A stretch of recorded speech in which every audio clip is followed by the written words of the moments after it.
নমস্কার বন্ধুরা, আজকে কিছু কথা মনে পড়েছে। মানে মার কথা অনেক মনে পড়েছে। মানে কি, আজ মা নেই, যেমন কোথাও একটা কিছু শূন্য, কোথাও একটা জায়গা শূন্য আছে। হুম আগে বাবার বাড়িতে যখন যাই তখন গিয়ে বাইর বউ সবাই আছে, ওরাও আমাকে খুব ভালোবাসে। কিন্তু মা কোথায়? মাকে তো আর খুঁজে পাই না। মাকে তো তখন এত বুঝতামও না, এত যত্ন করিনি। এখন যে শ্বশুর বাড়ি এসে শাশুড়িকে অনেক যত্ন করেছি। ও বিছনাতে ছিল প্রায় 1.5-2 মাস।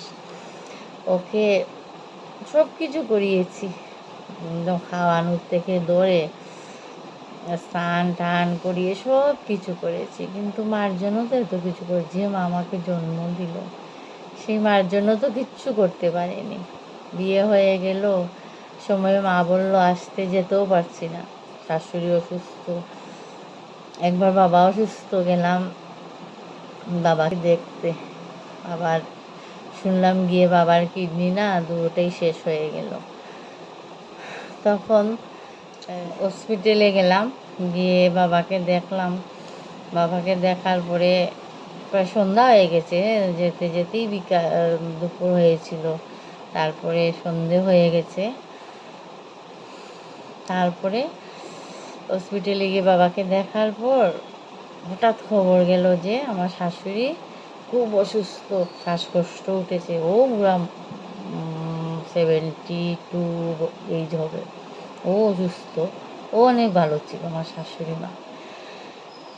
তারপরে আমার হাজব্যান্ড বললো মাকে তো হসপিটালে নিয়ে যাচ্ছে, ওর বাগনা নিয়ে যাচ্ছে। ওর বাগনা আর বোন আমাদের সাথেই থাকতো, ওর বাগনা নিয়ে নিয়ে যাচ্ছে।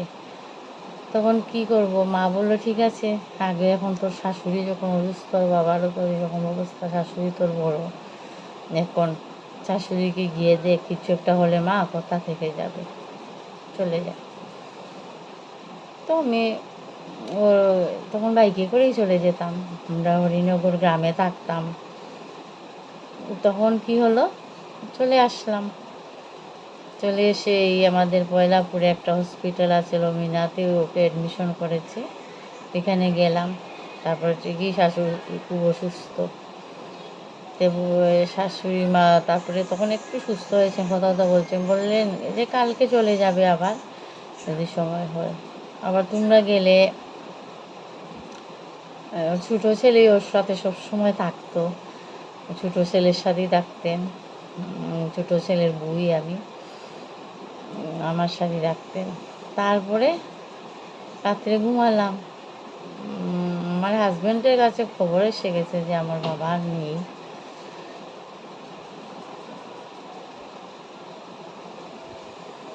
আমাকে ও বলেনি, আর বাবা যে নেই আর বলেনি আর কি। তারপরে সকাল হলো, চলো দীপা আজকে যেতে লাগবে, এই তোমাদের বাবাকে এখন ঘরে নিয়ে আসছে, ওরা গুয়াহাটিতে যাবে ডাক্তার দেখাতে, তুমি চলো। গিয়ে তো আর বাবাকে পেলাম না।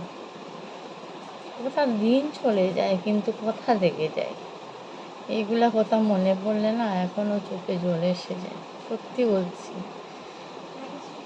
মাও নেই, বাবাও নেই, কেউ নেই।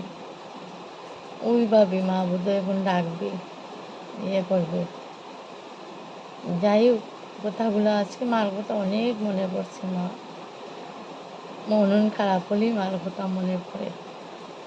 আমার শাশুড়িকে অনেক কষ্ট করেছি। ও বিছনাতে ছিল, একদম লেট্রিন পেচ্ছাপ থেকে ধরে সব কিছুই আমি করেছি। ও আমাকে মন ভরে প্রাণ খুলে অনেক আশীর্বাদ দিয়েছে। আমার শাশুড়ি মামাকে অনেক ভালোবাসত। যাই হোক, শেয়ার করলাম, দুঃখের কথা মনে পড়লো তাই শেয়ার করলাম। তোমরা কিছু মনে করো, সবাই তো মা আছে, মাকে যত্ন করবে। মা বাবার কথা, মা বাবা চলে গেলে আর পাবে না। মা বাবা অনেক কষ্টের। মার মতো সম্পত্তি মা। মা মানে শান্তির জায়গা, মা মানে সব কিছু, আবদার করার জায়গা। মাকে সব কিছু বলা যায় প্রাণ খুলে, মাও নেই, কাকে বলবো।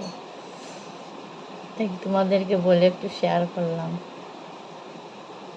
ঠিক আছে, ওকে, গুড নাইট, সবার দিন ভালো যাক এটাই কামনা করি।